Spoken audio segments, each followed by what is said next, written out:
ಸಹಾಯಕ ಮೋದಿ ಸರ್ಕಾರಕ್ಕೆ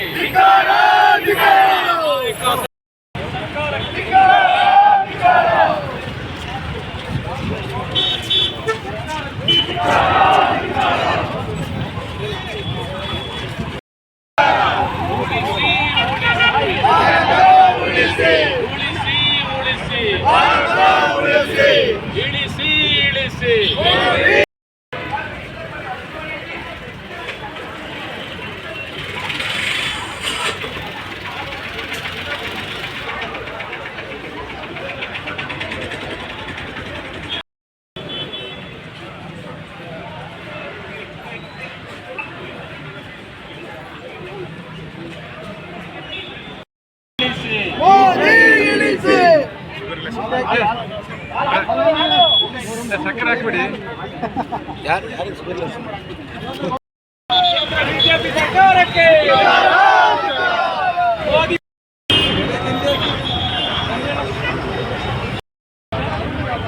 ವಿಶ್ವಗುರು ಅಂತೇಳಿ ತನ್ನನ್ನು ತಾನು ಬೆನ್ನು ಕಟ್ಕೊಂಡು ವಿಶ್ವ ಪ್ರಚಾರ ಮಾಡಿಕೊಳ್ತಾ ಇವತ್ತು ಭಾರತದ ಸಾರ್ವಭೌಮ ಸ್ವತಂತ್ರ ರಾಜ್ಯವನ್ನು ಅಮೇರಿಕದಂಥ ದೇಶಕ್ಕೆ ಅವರ ಪಾದ ತಲಕ್ಕೆ ಸಮರ್ಪಿಸಿರೋದು ಅತ್ಯಂತ ದುರಂತ ಸಂಗತಿ. ಇದು ಅಮೇರಿಕದ ಮಾತನ್ನು ರಾಷ್ಟ್ರಗಳೇ ಕೇಳ್ತಾ ಇಲ್ಲ, ರಾಷ್ಟ್ರಗಳೇ ಕೇಳ್ತಾ ಇಲ್ಲ. ಇವತ್ತು ಯುರೋಪಿನ ರಾಷ್ಟ್ರಗಳು, ಆಸ್ಟ್ರೇಲಿಯಾ, ನ್ಯೂಜಿಲೆಂಡ್ ಸೇರಿದಾಗೆ ಬಹುತೇಕ ಎಲ್ಲ ರಾಷ್ಟ್ರಗಳು ಅವ್ರ ಮಾತನ್ನು ಧಿಕ್ಕರಿಸಿ ನಿಂತರು. ಭಾರತ ಮಾತ್ರ ಅಮೇರಿಕಕ್ಕೆ ಸರೆಂಡರ್ ಆಗಿದೆ.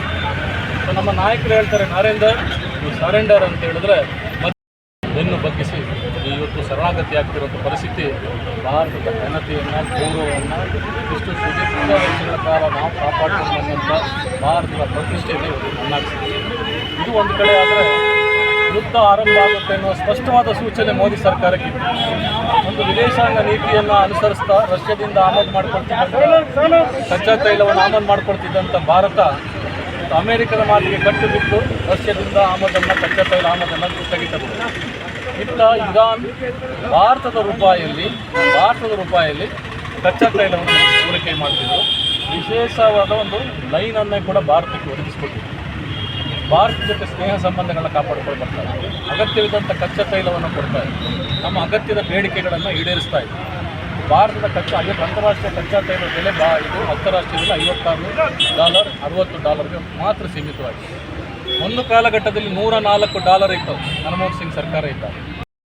ಭಾರತ ಇಂಥ ಪರಿಸ್ಥಿತಿಯನ್ನು ನಿರ್ಮಾಣ ಮಾಡ್ತಿದ್ರೆ ಇದು ನಾಯಕತ್ವದ ಸ್ಪಷ್ಟವಾದ ಸೋಲು, ವಿದೇಶಾಂಗ ನೀತಿಯ ಬಹಳ ಸ್ಪಷ್ಟವಾದ ಸೋಲು. ಇವತ್ತು ಇರಾನ್ ಯುದ್ಧ 10 ವರ್ಷಗಳ ಕಾಲ ನಿಂತು ಎರಡೂ ತೈಲ ಸಂಪದ್ಭರಿತ ರಾಷ್ಟ್ರಗಳು.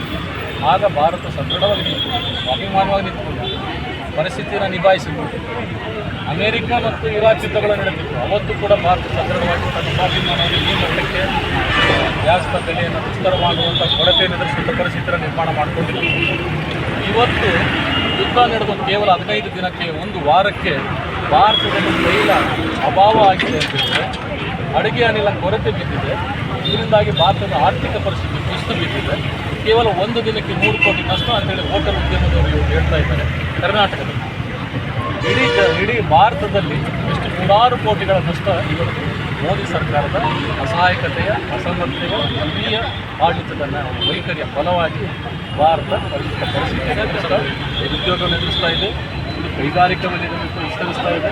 ಅನೇಕ ಕೈಗಾರಿಕೆಗೆ ಒದಗಿಸ್ಕೊಳ್ಬೇಕಾದಂಥ ಅಡಿಗೆಗಳನ್ನು ವಿಸ್ತರಿಸ್ತಾ ಇದೆ. ನಾವು ಈ ರೀತಿ ಕೈಗಾರಿಕಾ, ಶೈಕ್ಷಣಿಕ, ಔದ್ಯೋಗಿಕ, ಹೋಟೆಲ್ಲು, ಉದ್ಯಮಗಳೆಲ್ಲವೂ ಸೇರಿದಾಗಿದೆ. ಭಾರತದ ಒಟ್ಟು ಆರ್ಥಿಕ ಪರಿಸ್ಥಿತಿ ಕುಸಿದು ಬಿದ್ದಿದೆ. ಭಾರತ ಇವತ್ತು ಕಂಗಾಲಾಗದಂಥ ಸ್ಥಿತಿಯಲ್ಲಿ, ಅಸಹಾಯಕ ಸ್ಥಿತಿಯಲ್ಲಿ ನಮ್ಮ ಅಡುಗೆ ಮನೆಯನ್ನು ಬಂದ್ ಮಾಡಿಕೊಂಡು ಶಿಲಾಯುಗದ ಸೌದೆಗಳನ್ನು ತಂದುಕೊಂಡು ಅಡುಗೆ ಮಾಡುವಂಥ ಪರಿಸ್ಥಿತಿಯನ್ನು ನಿರ್ಮಾಣ ಮಾಡಿ ಇವತ್ತೊಂದು ಶಾಮೆಯನ್ನು ಹಾಕ್ಕೊಂಡು ಪ್ರತಿಷ್ಠಿತ ಹೋಟೆಲ್ಗಳು ಸೌದೆ ಒಲೆಯಲ್ಲಿ ಅಡುಗೆ ಮಾಡುವಂಥ ಪರಿಸ್ಥಿತಿ ನಿರ್ಮಾಣ ತಂದಿದೆ ಅಂತ ಹೇಳಿದ್ರೆ ಇದು ಭಾರತಕ್ಕೆ ಅಗಮಾನ.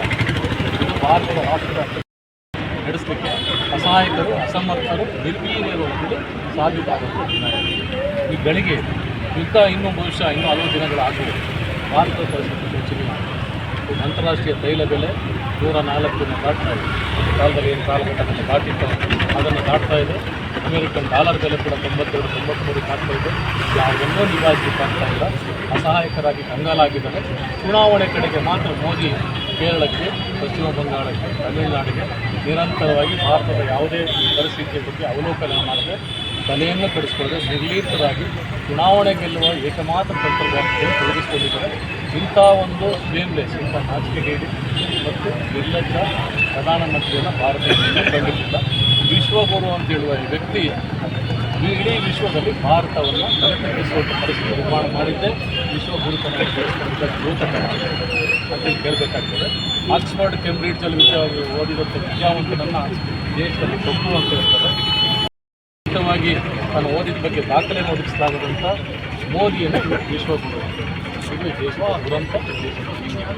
ಸೊ ಇದನ್ನು ಖಂಡಿಸಿ, ಅನಿಲ ಬೆಲೆಯ ಕೊರತೆಯನ್ನು ಖಂಡಿಸಿ, ಬೆಲೆ ಏರಿಕೆಯನ್ನು ಖಂಡಿಸಿ, ಇಂಥ ಪರಿಸ್ಥಿತಿ ನಿಭಾಯಿಸಲಾಗದಂಥ ಅವರ ಅಸಹಾಯಕತೆಯನ್ನು ಖಂಡಿಸಿ ಮತ್ತು ಅಂತಾರಾಷ್ಟ್ರೀಯವಾಗಿ ಭಾರತದ ಗಣತಂತ್ರ, ಸ್ವಾತಂತ್ರ್ಯ, ನಮ್ಮ ಸಾರ್ವಭೌಮದ ರಾಷ್ಟ್ರದ ಗೌರವವನ್ನು ಹಾಳುಗೆಡವಿದ ಮತ್ತು ಅಮೆರಿಕದ ಪದತಲದಲ್ಲಿ ಒಪ್ಪಿಸಿ ಮೌನವಾಗಿ ಕುಳಿತಿಯ ಮೋದಿಯ ಲಜ್ಜೆಗೆಟ್ಟ ಕೀರ್ತಿಯನ್ನು ವಿರೋಧಿಸಿ ಹೋರಾಟವನ್ನು ಮಾಡಿದ್ದಾರೆ.